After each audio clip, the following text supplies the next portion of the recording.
Hello and welcome to the Mental Alchemist. This course, this phenomenal course can change your life. And what I mean by that is this. Our mind is like a prison. And it's a prison based on the thoughts. And this is something a lot of people don't understand, but I'm going to share it with you. For a lot of years, I was struggling with depression and anxiety, and I still have those battles today. A lot of people today are having a lot of mental issues, and they oftentimes don't know how to get out of it. Many people I know have committed suicide. And I want to help you to understand how to become a mental alchemist, because you have the power within you to transform, transfigure, and transmute everything in your energetic being by the power of mental alchemy. Hello there, my name is Vincent Dowd, and I am the Mental Alchemist Coach. And I appreciate you taking the time to review this course. I hope you enjoy it. And more so, I really hope it really changes you. It puts you on the next level in your life. So let's get right into it. You know, today, the world is in a unique place. In fact, as I teach my seminars, I ask the audience, how many today feel that the world's changed drastically? There's just something that does not feel right. And 90% of the people raise their hands. I'm 54 years old. I've never felt anything like it. Now, a lot of people will attribute this change on the planet to many different things. In the financial world, which I spent many decades in, this is called the fourth turning. The fourth turning is a book that was put together in 1997 about the changes that are going to happen globally and economically. It's almost like seasons. There's 4 seasons, the 4 turnings. It's about an 80 to 100 year cycle, and the fourth turning is the most dramatic. It is the most challenging in regard to a lot of problems on the planet. In yoga, we call it Kali Yuga. A yoga is a different cycle, just like life is full of cycles. Kali is pretty much the god in Hindu of destruction and rebirth. So Kali Yuga means the end of the age, and it's usually considered pretty challenging. So we look at that, we look at the global events, the food shortages, the recession, the inflation. We can go on, and there's so much negativity, so much pushing our vibration down. Now, some would say that there are malevolent beings that are trying to do that because they feed off the negative energy. And if we do not know or be cautious, we can easily get sucked into that. Add to that the news media, the constant barrage of social media algorithms that drain you. And all this is happening, so it's not really your fault. So if you're experiencing any of these low frequency thinking patterns, remember they are patterns. They're patterns that you can identify, patterns that can be changed. Maybe you felt the anxiety of what's going to come in the future. Maybe you've lost your job as we see more and more layoffs. Maybe you've experienced a lot of depression because you're comparing the past to where you are now. Maybe you had better times in the past. Or maybe you have fear. Fear is a big one. Fear actually shuts down your frontal lobes, moves all the blood to the back, and you move into the state of fight or flight. You're no longer operating out of the parasympathetic nervous system of rest and digest, but you're actually in fight or flight. And that is a natural thing when you're in a circumstance where you need to save your life. But if you're stuck there all day, and most people are, it becomes a dis-ease, a problem in your system. Shame. Many people operate in shame or blame or guilt. All these different levels of thought patterns that are low frequency in the state of consciousness. So we want to break past these. And we don't have to think that it's going to happen outside of us, because it is you that causes the change.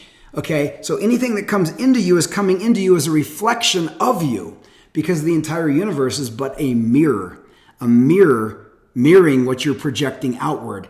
Now, it doesn't mean it's your fault, because a lot of times we're preconditioned and we're programmed through social programming, and we just kind of are reflecting what we've learned all our lives. So let's dive into this deeply and understand it better. I'm going to take you to the very first law of the universe. In the Hermetic Code, the Hermetic text, which covers 7 principles of the universe, some say it's an ancient, thousands of years old Egyptian text. Regardless, when you read it, when you study it, you realize these are very powerful laws for the world of duality. And remember, duality is we're living in dualism. Now let's start with the first law. The law number 1 of the Hermetic text is called the law of mentalism, which means it's all mind. Everything is mind. It's hard for us to see that because we think the mind is inside of us. But the truth is, we are inside of the mind. The universe you're seeing and experiencing is not outside of you. It is inside of you. The all is mind, the universe is mental, and thoughts lead to manifestation. Thoughts are actually things. They're energy patterns that now come out of the infinite potential and create physicality in the third dimensional world we call duality. Now, thoughts can also create the state of existence and the quality of experience that we have here on earth. Therefore, we must be responsible. Now, when I say be, remember, being is very different than doing or having. Being is who you are. That's an infinite energy. Be responsible for everything you create because every thought is an actual seed of creation. And be responsible for everything you think. This is a little bit hard to do because I've heard up to 95,000 thoughts a day. Maybe it's 40,000, doesn't matter. We have a lot of thoughts every day. And to be responsible for those thoughts is not an easy task. But the good news is most of your thoughts are the same thoughts you thought yesterday and the day before that, etc. So let's go deeper into this. The law of mentalism, if everything is mind, everything you see, your body, your being, everything around you, the universe, it's all mind. We want to understand alchemy. So we'll get into alchemy. Now, alchemy, if you remember, the alchemists were trying to turn lead into gold so they could make a lot of money. And they were using the magic of alchemy. We're going to talk about mental alchemy because mental alchemy is really what's important here. We're not going to worry about turning lead into gold because that's temporary. We're going to turn our thoughts into higher vibration forms. We're going to be alchemists of the mind. Okay, so what is mental alchemy? Well, mental alchemy is the practice that transmutes, transfigures, and transforms one thought or emotion of a lower vibration or frequency into another of a higher vibration or higher frequency. But it has to be on the same pole. So you cannot turn like lead into heat. Okay, it's different poles. You can't turn lead into air. So what we have to do is look at the polarity of the object that we're wanting to alchemize. So spiritual alchemy is going to be, the goal for really a spiritual alchemist is to transform the individual self, which is the ego, the individual, the separated self, into the higher, more enlightened state of being. Now that moves into non-duality, which we can talk about at another time. That's what I help my clients do as well, is understand that you are not who you think you are. You are beyond what you can even imagine. But to understand that, it's not understood in the mind. It is outside of mind because the mind is simply movement and noise on the screen, and the screen never changes. And you're the screen. But we're going to play within the universal laws, which is the laws of duality in this program. So let's dive in to mental alchemy. We're going to use the first law that's really important. Now, we talked about really the first law was the law of mentalism.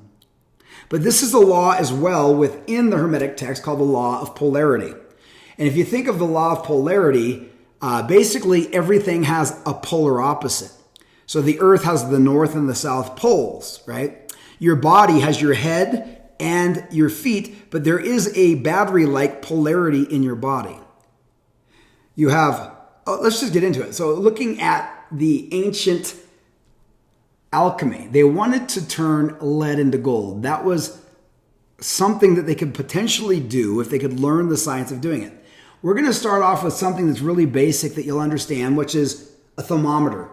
If you look at this thermometer here, you remember, maybe if you're a kid, you remember the thermometers that had the mercury in them, and it would rise based on temperature.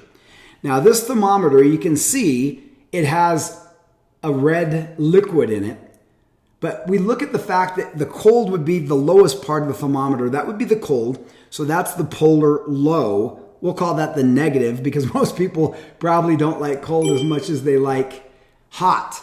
So hot would be the polar opposite of cold, which would be the positive, we'll say in this example. So if we really look at this, we always thought that hot and cold are different, but they're not different. If you look at the thermometer, there is no demarcation point of when something turns from cold to hot. As it moves up in degree, at some point you might say this is warm, this is warmer, or this is cold, this is colder. But you cannot say when hot or cold become hot or cold, because they are the same thing. The only difference is the degree, the temperature. Okay, so as it moves up, it's going to become hotter and hotter. And when it's hot, it can burn you. But also when it's really cold, it can burn you. It is the same thing. So let's take that even into our emotions and our thoughts. Let's move deeper. Have you ever seen somebody, maybe it was your parents, like my parents, who fell in love? And they're in these phases, they're in love. And I wasn't there then, of course, but they're in love. And they have this love that they think is going to last forever. And then what happens is eventually after the honeymoon wears off, after they go through the power struggle, and they start to move into these 5 stages of relationships, which, by the way, relationships are very powerful, but most people don't even understand the stages or the attachment theory. And that's why they get into a relationship and they find out later it's not very healthy, because they went in with chemistry, with the attraction, but not understanding what a relationship is. So they fall in love, or what they think is love, and then after time, they start to see those bad habits. Maybe they don't live together well, and they might move to a place where they're not loving them as much as they like them, but they're not sure if they love them. Then they might even dislike them. And eventually, a lot of these, unfortunately, turn into hating each other. Hate and love, very much like hot and cold, are the same thing. It's just a different degree. So we will learn the power of turning hate into love. You can turn hate into love, not only in your own life on your polarity, but you can actually be a catalyst to help others do the same thing by your frequency. So we got to understand that it's the same thing, just different levels of this energy we call love and hate. Now, I will say absolute true love, that's something that the mind can't conceive, is beyond this. It's not measurable by this. But what humans call love is not really love at all. It's more of an energy of neediness, obsession, liking, attachment, and other things. Behind that, there's a deeper love, and we can talk about that some other time. I do that with my clients as I help them coach, whether it's through their relationships or their own self-love. Let's look at another one, fear. This is something I've dealt with, and maybe you have too. My journey into meditation, I lived in an ashram with a guru from India. I learned to do many different types of energy work. I never really sat very long in meditation, especially sitting upright, because I have a very active mind, and maybe you do too. And I couldn't find myself sitting very long, 20 minutes, and I would feel like, okay, I got a little peace, I'm ready to get up. And it was through my study of Ramana Maharshi and the process of self-inquiry that led me to understand that I need to move deeper into meditation. But the difference of meditation that I do is called self-inquiry, where most people meditate on something like the breath, and they focus on the breath. Or they meditate on a mantra, like Om Nam Shiva, or something like this. And all these things are great, but they're external to the self. So when you actually enter self-inquiry, you're meditating on the self, which means every thought that arises, I question the thought. Who is thinking that thought? When my leg hurt, for example, this was powerful for me. As I sat there and I started to have pain in my leg, Ramana said, question every thought. The thoughts are the enemies at the gate. So I said, okay, who is having this pain? And it's like, oh, I am. Well, who is having the pain? Well, the leg is having the pain. Am I my leg? No, I'm not my leg. I'm not even my body. If I'm not my body, who am I? Who am I? And as I did this, what happened was I pulled the attention away from my pain in the leg. I brought it back to focus on the self, and the pain disappeared. That was not my intention. It was my intention just to question every thought that came up. And in so doing, I found peace. And then I found myself sitting not for 20 minutes, but for 2 or 3 hours a day. 2 or 3 hours a day in deep solitude, in the silent stillness that we are. And I started to find some bliss. And it was very blissful. And I thought, this is what meditation is. It's all bliss. Until I ran against fear. Fear started coming up in my meditation. It was scary. I began to see, and well, I guess when I say see, it would be with the mind's eye. Seeing is being. So I began to see myself and my body, so my small self. I saw it dying. I saw my body decay. I saw my teeth falling out, age and pain and suffering. I saw the primal fears coming up during my meditation. And nobody had really prepared me for this. And so I had a lot of fear, and I was very afraid, and I didn't know who to talk to. I eventually reached the guru I lived with in the forest. And he said, "Oh, so you have fear coming up in your meditation?" I said, "Yes, I do." He says, "Good, then you're doing it right." And what he meant was we have so much fear, whether it's from this lifetime or other lifetimes, that we have not burned through, and we have to release it to be able to clean house so we can understand that there's nothing to fear. Fear is from the ego of the biogenetic suit, your body. So I started having all this fear come up, and I didn't really know how to fix it, but the law of polarity in the universal code gives you a way to do that. So what you have to do is you have to find the polar opposite of the emotion you're experiencing. The polar opposite of the emotion of fear would be courage. Courage is the opposite of fear. Some people say love is the opposite of fear, but really, it's courage. So when you have the courage to face the fear and realize, I am not the fear. Who am I? I'm not fear. How do I know that? Because fear comes and it goes. I have never came and went. I'm permanent. Things enter into my being and then they leave. Fear is not there forever, nor is courage. So these are temporary. But if I can take my will and I can put my attention on not the fear, but on the other side of the pole, which is courage, all I have to do is sit for a moment, close my eyes. Remember a time in my life when I was very courageous, when maybe I was afraid, very afraid to do something, but I did it. And I got that courage to walk into the ring. When I was a little kid, I was in Taekwondo. I was probably 12 years old, and they wanted me to go fight this black belt who was a man. He was a professional kickboxing fighter on TV, and I was scared to death. My instructor kept pushing me, and I finally went into that ring with my courage, and it took a lot. And I thought I was going to be destroyed. Now, I did get hit a lot, but I was so proud of myself when I walked out of the ring because it taught me so much. So I can now go back to that time and say, what is it like to have courage? I have this fear of death, or this fear of losing somebody, or fear of losing my job, or fear of being alone, or fear of never being loved, or whatever the fear is. And what is the courage? The courage is to stand in that fear, to feel that I am okay because I love myself. I can face the fear. Nothing can ever hurt me, right? Because I am not the body and I am not the mind. I am something beyond that. So we start to build whatever it is that creates courage in us. And if you can't find something in your own life, think about somebody you admire, somebody you respect, or even somebody you've seen on TV that has so much courage, and think about how they are and picture yourself embodying their courage, and then use energy follows attention. Put your attention on courage. And whatever fears come up, I'm willing to face it. I'm willing to face it. I know that I have source with me, or God, or the divine, or whatever you want to call it. The higher power is with me. I can face whatever comes my way.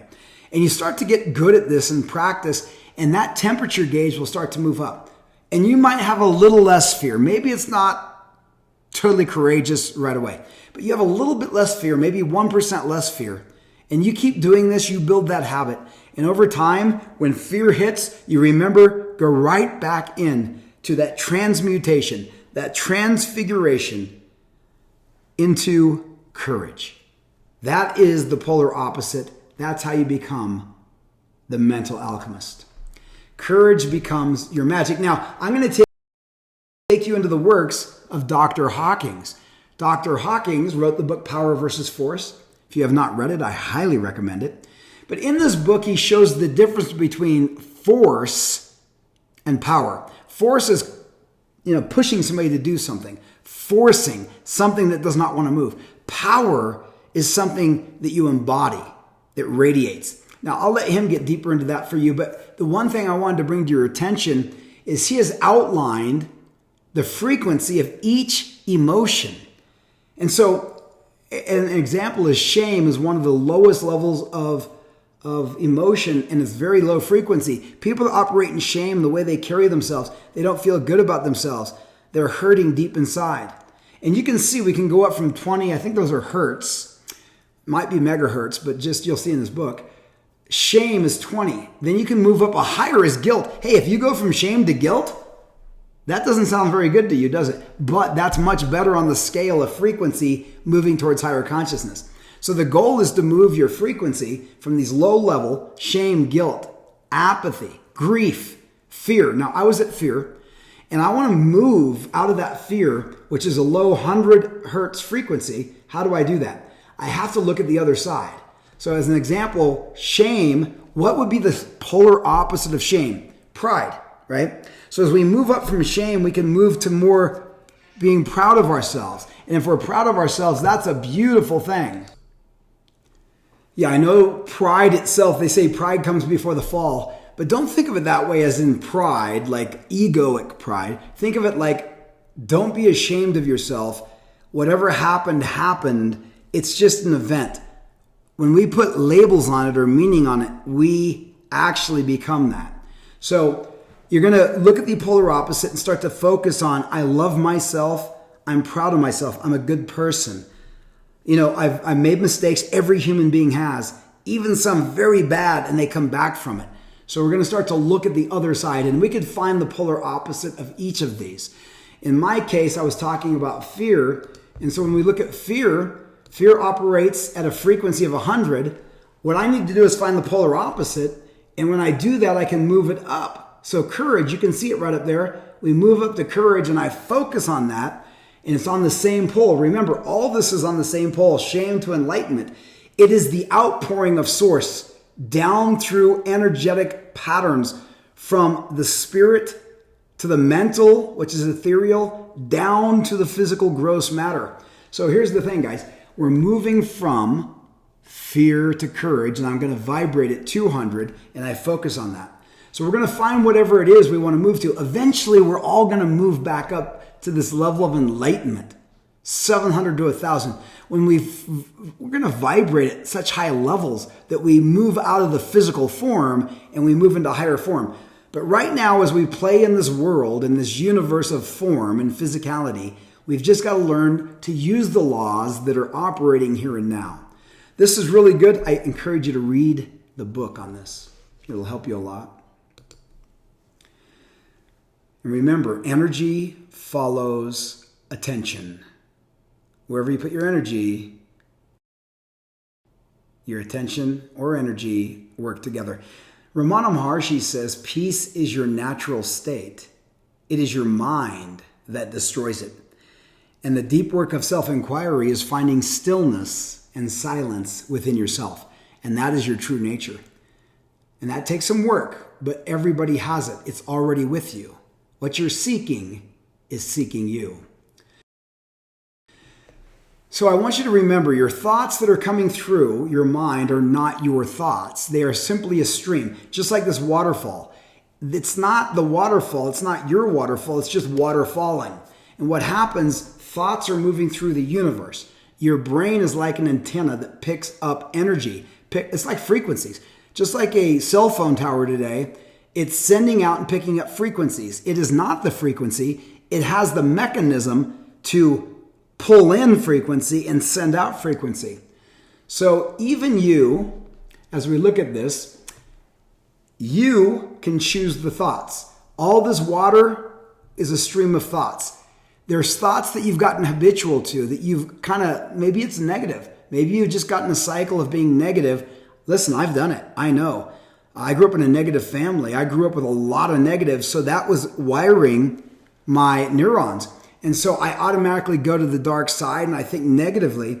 And the only way I can change that is to understand that those thoughts are not me. When those thoughts come through, I've got to question those thoughts and I've got to look for the other thoughts because there's other great thoughts that are out there too. We just are not used to them, so they seem farther away. Once we grab the thought, it creates the emotion. So if we're operating in fear, right, we're grabbing a thought, and I'll give you an example would be the thought that the world is going to really go bad in the next few years. We're going to go into tyranny. We're going to go into lockdowns and people controlling us. That creates fear. That thinking pattern creates fear, which then causes my body to start to freeze up into fight or flight. And now I either freeze or I run or I fight and I get angry. And it causes a series of emotions. And that creates a belief system. And then I act on that belief system. I take actions to defend myself, to do things to protect myself against this thought pattern that I've created. Even if it's happening in the world or not, it doesn't matter. What matters is what's happening inside of me. So thoughts turn into emotions, which create beliefs and cause actions. We could also have a thought that there's a new world being created. Even though there's a burning going on, just like the fires here in Colorado, every time there's a fire, people freak out. Oh my God, the earth. But understand the earth knows that when a fire burns down old tundra, new tundra grows, new species grow. So it's the destruction of one and rebirth of another in the evolution. So we've got to understand that even as the world is going to change, and it always will because it's always changing, there's a new world being born. What if we start thinking that? The old world is having these problems because it is done. The systems are collapsing. But a new world is being born, and I am going to be one of the pioneers and leaders in this world because I am operating high frequency, high vibe. If I have that thought, which I'm working to have these thoughts, then my emotion's different. I feel more open, more expansive. Then my belief system is I believe a new world is being born. This is the birth of something new, and it hurts when birth happens, doesn't it? It's the birth of something new. Then I take actions that are in alignment with that thought belief system. This is the power that we have within us. Another Ramana Maharshi quote, which I love Ramana, as you know. He's my guru, I would say. Happiness is your true nature. It is not wrong to desire it. What is wrong is seeking it outside when it is inside of you. So we see that most people are seeking everything outside, whether it's money, status, sex, adulation, comfort, entertainment. Everything we're seeking because we want to have a feeling. And that feeling, when you dive down deep into anybody, is one thing. It's called happiness. And happiness is not temporary. It is permanent. And it is you. But you don't know that because the mind acts as a veil of noise and movement that blocks the stillness and the silence that reside within you. So this is part of the mastery of self. And this is part of the process of learning to spend time with yourself.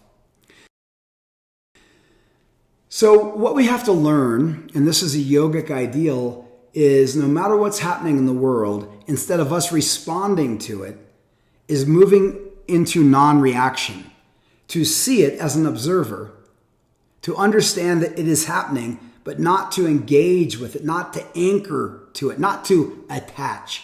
So we accept it as it is, and we accept ourselves as we are. One of the great things we'd always say at the ashram was, I accept myself as I am, and I accept the world as it is. Now, some people say, well, how can you accept it? You've got to do something. It's not saying you're not going to do anything. The difference is most people fight against reality, and therefore they're living in non-reality. What's happening now is real. It's happening. You can't change it because it's already happening. What you can do is accept it as it is in yourself as you are. And from that place of acceptance, inspired action will rise. You will take actions, but they will be inspired by energy and source within you instead of your mind trying to battle and fix something that you have no power to fix outside of yourself. When you fix yourself, when you go inside of yourself, heal yourself, the entire world will change because the entire world is but a mirror reflecting back to you who you are. And that's hard for people to understand. But the world is a mirror Your life is a mirror, and everything that's coming to you, you created it. But because we're operating in time, space, and third dimension, we have space and time, which the time is the issue because whatever you're thinking and creating through karmic movement, it takes a while to come back to you sometimes. So you don't remember or you don't understand how to link these together. And that's why sometimes people don't understand they're creating their world. Start to vibrate at higher levels. Spend time every day visioning the life you desire, the life that you want. Start to feel that feeling. And don't leave your house until you got that feeling. And then in time, it's not going to happen maybe right away. In time, you'll start to see a different world showing up. Even in the midst of chaos, you'll see and feel something different in your world. So here's the formula I want to share with you. This is the 4D formula. So write this down. Number 1, define the areas that you want to change in your life. Could be financial. Maybe you want to make more money. Could be health. Maybe you want to lose some weight or feel better, get more energy. Maybe you want your skin to look better, anti-aging, whatever it is. Maybe it's your relationships. You want to actually have a deep relationship with your partner. You want to find a partner. Maybe you want to just have greater relationships with yourself. That's the most important. Or even friends. Define those areas and what you truly desire.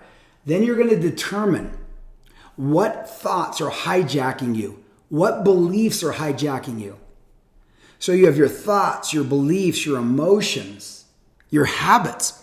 You're going to determine what is right now been pre-programmed in you by society, by social conditioning, by TV, by teachers, by parents, whoever. And you're going to say, okay, these are what is blocking me from having these changes. The third D is design. You're going to design methods to transmute your negative thinking into positive thinking. Now, I'm going to give you some of those methods. Could be visualization. Could be breath work. Could be meditation and bringing that stillness and that silence into you every day. It's already there, but bringing it out of you, I should say, so that you start to notice your true nature. So you start to use a practice every day. And you can do little chunks of it throughout the day. Breath work, like the Sheatley breath. You can do yogic counting breath. There's so many things that I teach my clients to really transform their nervous system. So we're going to define, determine, design, then we're going to deploy. We're going to deploy this every day. So once you know what you want to do, we're going to deploy this by actually putting it out there. Putting it out there by doing it on a consistent basis. But when a negative thought comes up, like fear, we need to sit for a moment and envision the opposite side of it. And if you don't know the opposite side of whatever the thought or emotion is, I'm going to give you a little cheat here that's really amazing. If you haven't heard of it, go to ChatGPT. It's with OpenAI, artificial intelligence. And you type in what's the polar opposite of whatever emotion or thought you're thinking, it'll tell you what it is. Then you can start to focus on that emotion or that thought to make a difference. Okay? So, and by the way, I cut off my opposite there. I apologize. But hey, I'm human and I'm not going to beat myself up for it. It's still a pretty picture. It says opposite. So we're going to define, determine, design, and deploy. Now you have the 4D formula. This is your container to hold these things, define, determine, design, and deploy, for you to start to transform your life as a mental alchemist. So let's do a quick exercise and then we'll wrap it up. I want you to sit comfortably right now. Close your eyes and relax. I want you to notice your breath. Don't change anything. Just notice your breath. Notice how deep, as you breathe in through your nose, it fills your lungs, or how shallow. Notice the temperature as you inhale.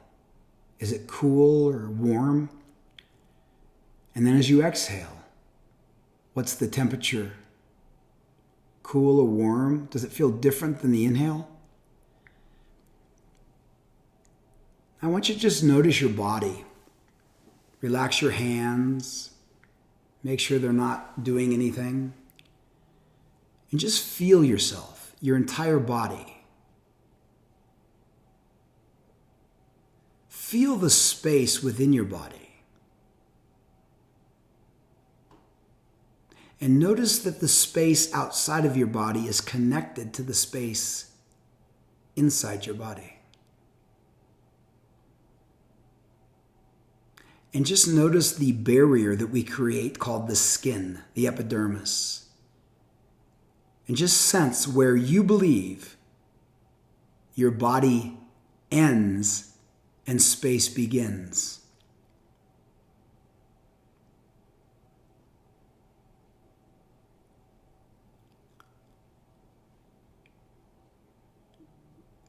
Now feel the bottom of your feet. Bring your attention there. Remember, energy follows attention.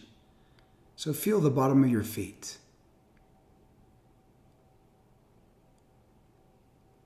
And then feel your calves and your shins.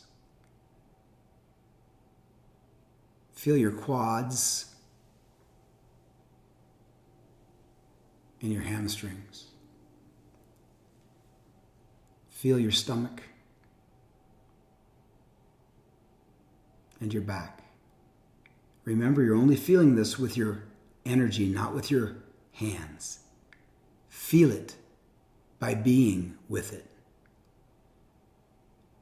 Feel your chest and your upper back. Feel your arms, your hands, your fingers.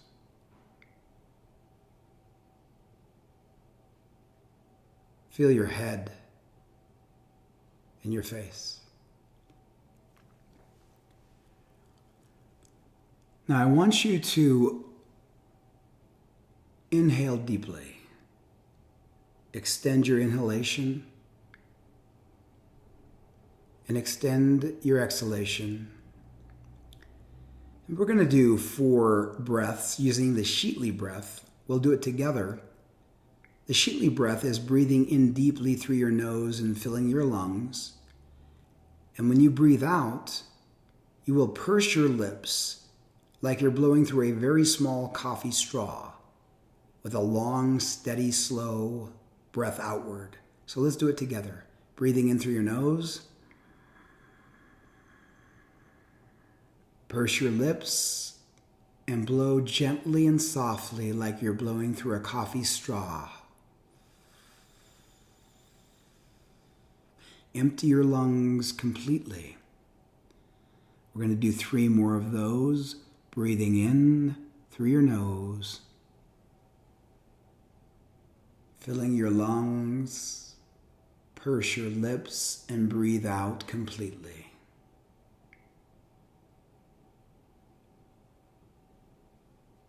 Breathing in through your nose.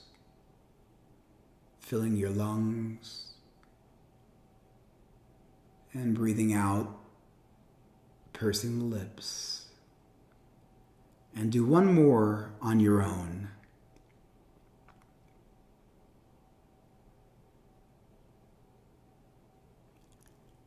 And then I want you to bring into your mind's eye an example of a negative energy pattern that you've struggled with. It could be fear, could be jealousy, could be shame, could be guilt. And I want you to think of the opposite of whatever that is. The beneficial feeling, the higher frequency feeling. And I want you to put your energy on that. If it was fear, I would say, well, courage. And ask yourself, when was the last time that you remember you experienced that polar opposite, that healthy vibrational feeling? And embody that. See it in your mind. Feel it in your body. Move from thinking to feeling.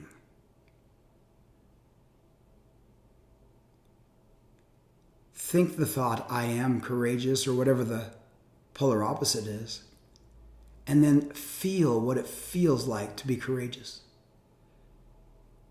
You might even notice your posture changes. Maybe you sit up straighter. Maybe you smile. but you physically embody the feeling of that opposite. And you feel it emotionally. You feel it vibrate at a higher level. And just sit with that for a moment.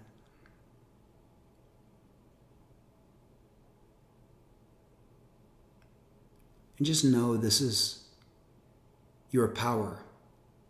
Energy follows attention. You are the alchemist.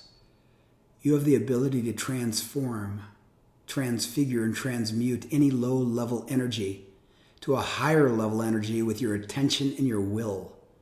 As long as it's on the same pole, you can alchemize and shift your life from negative to positive, from poverty to wealth, from fear to courage, from hate to love, from cold to hot, because you are the alchemist.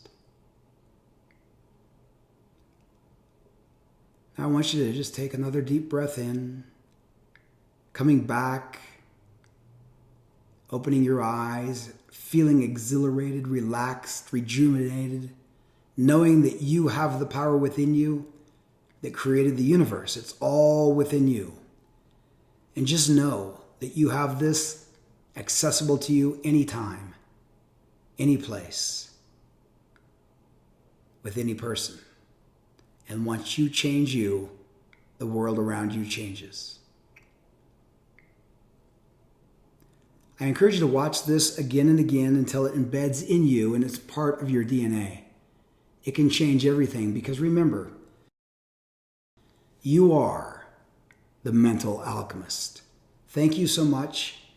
I hope you reattend our website, get my other courses. If you're looking for coaching, one-on-one or group coaching or any programs, please feel free to let me know. Otherwise, have a beautiful day. Thank you so much.